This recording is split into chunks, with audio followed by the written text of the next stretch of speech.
Canada's Defence Minister Harjit Sajjan being greeted by American counterpart James Mattis at the Pentagon this past week. Sajjan was one of several senior ministers who descended on Washington in advance of the Prime Minister's arrival there tomorrow. After meeting with congressional leaders, including House Speaker Paul Ryan, our top diplomat, Foreign Affairs Minister Chrystia Freeland sat down with U.S. Secretary of State Rex Tillerson. Freeland told reporters that Tillerson has a deep understanding of our economic relationships. She also said there's no timetable yet for renegotiating NAFTA. Canada's finance minister didn't meet his counterpart because would-be Treasury Secretary Steve Mnuchin hasn't been sworn in yet. Bill Morneau spent his time on Capitol Hill meeting a number of senators before delivering a speech at Georgetown University. But their message to the United States is consistent. Canada is your ally, your biggest source of foreign oil, the biggest buyer of your goods, and the top market for 35 of your states. What will we get in return? Will they give us Sarah Palin as the ambassador? The ambassador's residence still vacant. We're back with round two of the Sunday Scrum. Susan Riley and John Ibbotson are in Ottawa. Rob Breckenridge joins us this week from News Talk 770. He joins us from Calgary. Susan, what do you think the point of our defense minister going down as part of this outreach might mean for Canada going forward in the relationship with the U.S.? Well, that's a really good question. I was just talking to John on the break about whether or not Trudeau is finally going to be moved to contribute more to NATO.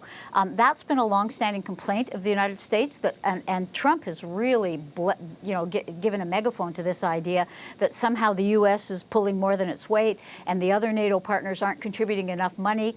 Canada obviously has contributed in very pointed and specific ways, but still we're under I can't remember if it's the 2%, we're under what we should be. Yeah, we're about half. Yeah, and this is also, by the way, a nonpartisan issue because, as everyone will recall, when Barack Obama addressed the House of Commons, he, in a kind of joking way, prodded Canada to contribute more. I'm wondering if, first of all, the budget constraints are very obvious. Second of all, there isn't a huge taste for military adventurism in this country. But I'm wondering if there's some way that Trudeau can offer something that will mollify Trump to some extent. This has been the plea, by the way, from NATO to Europe and Canada for over a decade, more than 2 decades likely. So John, how do you think that'll go down? Do you think that may be something in the works? Well, Trudeau simply cannot increase the defense budget by much at all. He's already cut taxes. He's increased, at least to some extent, spending on childcare. He has major commitments for Indigenous issues. There's just no money in the budget, and he's also running huge deficits. So there's just no money in the budget for a defense increase. What he will do is make what is actually not a bad case for Canada, which is, yes, we only spend half of what we're supposed to be spending in terms of NATO, but we always agree to go to the front line. Whether it was in Afghanistan, whether it was in Libya, now in the deployment to Latvia, we'll be leading a battle group later this year. Our position is we're not going to spend as much as you'd like us to spend, but if you need us, we're there. And that's always been the case and will always be the case. That's a strong argument that Canada has to make, and I have no doubt that Justin Trudeau will make it both to Donald Trump and to the NATO leaders and say, look, Germany, when was the last time you were on the front lines of anything? And see how it works. Can I just interrupt, sorry, John, to say that the new Defense Secretary in the States has really clearly would welcome that message. I mean, when Sajjan went down there, General Mattis presented him with a cake, apparently, according to the Toronto Star. With 150, to celebrate Canada's 150th. They know one another from previous military engagements in Afghanistan. So I think there's an acknowledgement at the highest levels of the U.S. administration of how much Canada has contributed. And we see Team Canada out there talking to the big players, as I just showed you. But the fact is, let's say on the protectionist file, it's not just Donald Trump who's in a protectionist mood. The U.S. public voted for him. Democrats are feeling protectionist too. Rob, how do you think that should be how effective do you think this charm offensive will be? Who's going to be at the end of the day calling the shots? Will it be the cabinet or will it be Trump himself?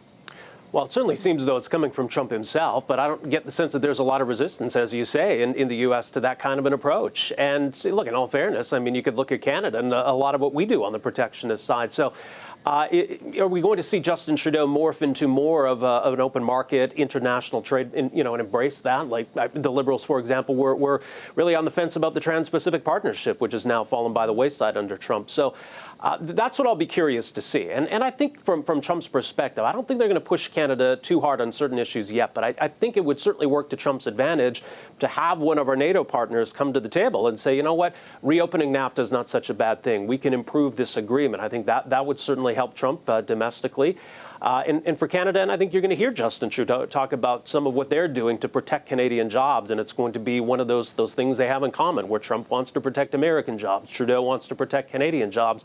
I think they're really going to play that up.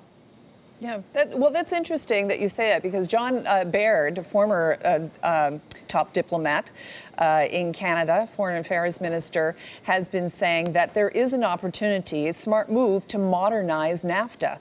John, what do you think? Well, I disagree as much as I respect John Baird's opinion on this. There was an opportunity to modernize NAFTA. It was called the Trans-Pacific Partnership. That agreement among 12 Pacific nations, it included Mexico and the United States and Canada, which was really a NAFTA 2 in that it upgraded the agreement to not just services, and not just goods, but also services, government procurement, intellectual property, all that sort of modern, globalized 21st century stuff. But Donald Trump scuppered the Trans-Pacific Partnership. Look, in previous conversations, previous panels, we have been far more apocalyptic than we're sounding right now. I don't want us to stop being apocalyptic. Yes, Monday is probably going to go well. Both sides have orchestrated this meeting so that there'll be a minimum amount of friction. There'll be interesting to hear what the two questions from each Canadian and American reporters are in the press conference and how they reply. But tomorrow will be okay. That does not change the fact that reopening NAFTA with this president is an extremely dangerous thing to do. He doesn't want to improve the flow of goods and services across the border. He wants to restrict it. He wants to put up walls. He wants to impose tariffs. And God knows what will happen when he realizes what our immigration and refugee policy is, and how that makes Canada a potential source of people traveling into the United States, which he thinks would be a threat, although of course it's not. All these things, these big, huge, dangerous issues are still out there, and they're still going to come into play, even though in the short term, we're probably going to skate through this okay. We should also remember, by the way, Hillary Clinton also opposed the Trans-Pacific Partnership. So I think even though Trudeau and company were certainly hoping for a Democrat in the White House, I think we'd still be facing some of these trade issues under Hillary Clinton. You're darn right, including softwood lumber, which has been around since the Mulroney years. Yeah, but those I refuse to get on John's train to the apocalypse, by the way. I just do not believe in that at all. I really have always thought, I don't believe in the religion of free trade. I think trade operates on when it's mutually beneficial to both sides, and everything else is politics. Okay, well, I'll just be the one horseman then, because look, softwood is a thing. Supply management is a thing for the dairy industry. But let's not underestimate the danger of this president, who in his first couple of weeks in office has done how many incredibly stupid and dangerous things, and has 4 years still to go. No, on the big picture, I still lose sleep at night when I think about this guy. okay, all right, but Canada is left with, whether what you're saying is going to come to fruition or not, John, and there are some indications that it could. We still have to think about mitigating the menace, as you put it. How is that done? Well, as I said, I think Justin Trudeau has been pitch perfect on this. Canadians want him to protect jobs. Canadians want him to protect the ability of people to cross the border without impediment. Although already we're starting to see Canadians, especially Islamic Canadians, being stopped at the border, being questioned, being turned back. We're seeing other Canadians who don't even cross the border because they're afraid of what might happen to them if they try. These are not good things. So you try to protect jobs as best you can. You try to keep trade going as best you can. You do not surrender the things that this country believes in immigration, multiculturalism, tolerance, diversity. It is, as Rob said earlier, an incredibly difficult line to walk. So far, Justin Trudeau's doing a pretty good job of walking it, but it is the biggest challenge of his prime ministership, to my mind, and no question. Rob, Well, you know, and look, I mean, the prime minister needs to appreciate that for the Americans, you know, trade and security, it all goes hand in hand. And so they need to be comfortable with the relationship in all senses. So if they've got angst on the security side, we're going to feel it on the economic side. We can't separate the two. what should Canada do, and how should we interpret it if Donald Trump does name Sarah Palin as ambassador to Canada? Who would like to take that on first? Well, look, what can we do, right? I mean, if that's who he picks, that's who he picks. We could maybe look at the silver lining and say, well, this must be someone he has faith and confidence in. That's what you want in an ambassador. But otherwise, it's really not much we can say or do about it. Rob, your incredible optimism is heartening, but not one that I share. Look, for the first and most important thing is this is just devilment, as my mom used to say. There's no sourcing on this. There's no White House officials unnamed being mentioned as bandying her name about. This is just some idle columnists who don't have enough to do deciding to put her name into the mix. I haven't seen a scintilla of evidence that he really is seriously considering Sarah Palin. Well, Sean Spicer didn't deny it when he was asked about it. Or that she wants to move to Ottawa. But John, there have been no denials. And I think the question has been put to various officials in the White House, and there have been no denials. So it's still a lively possibility. It would make for way more interesting parties at the U.S. Embassy here in Ottawa. It would certainly bring a kind of Trump North flavor to diplomacy here. She would have to rely, I would think, on the expertise of the. You know, there's hundreds and hundreds of employees at the American Embassy here in Ottawa. A lot of them are very expert and well known. So she'd have to be just a figurehead and rely on them to really deal with the tough stuff. Because I, don't think that's her strength, probably. But I don't think it would be necessarily a bad thing. Here's the clip that catapulted this into the headlines. But I will tell you that I have heard it from the Washington press corps since very shortly after the election of Donald Trump. Here's what Sean Spicer had to say, just to remind people. We will, with respect to the ambassador, we have no additional ambassador nominations or announcements to make on that front. I'm sure at some point we will have soon. So it was the fact that he didn't say it that a lot of people are putting some credence into it. But remember what Brazil did with the Israeli ambassador to Brazil? They just let the credentials hang in the air for a very long period of time until they were withdrawn.